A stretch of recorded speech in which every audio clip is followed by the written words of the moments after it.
ఇంకొకటి ఏంటంటే మీకున్న పాజిటివ్‌నెస్ అలాగే మీ గురించి పాజిటివ్‌గా అందరూ మాట్లాడేది ఏంటంటే, ఎక్కడా కూడా నోరు జారి పిచ్చి పిచ్చిగా మాట్లాడడం గాని, లేకపోతే ఒకళ్ళని అనవసరంగా విమర్శించడం గాని, లేదంటే ఎదురుదాడికి దిగటం గాని, ఇలాంటివి ఏవి కూడా చెయ్యరు. ఏ పార్టీలో ఉన్నా కూడా పార్టీలకి ఇర్రెస్పెక్టివ్ ఆఫ్ పార్టీస్ పక్కన పెట్టేద్దాం కాసేపు. పార్టీలకి సంబంధం లేకుండా కూడా చాలా మంచి పొలైట్ బిహేవియర్ ఉంటుంది అని జెప్పేసి అది చాలా మీకు పాజిటివ్ పాయింట్ తెలుసా?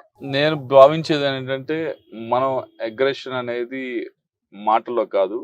అగ్రెషన్ అనేది మన చేతల్లో ఉండాలి. అంటే చేసే వర్క్ మీద ఉండాలి.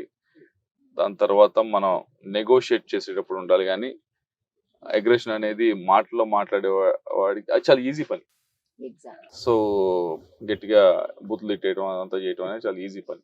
బట్ కష్టమైన పనేంటంటే, ఒక పని తీసుకొని దాన్ని వెనకమాల గట్టిగా పోరాడి తేవటం అనేది, లేకపోతే ఒక ఒక విషయం గురించి గట్టిగా ఆర్గ్యూ చేసి గెలవటం అనేది చాలా కష్టమైన పని.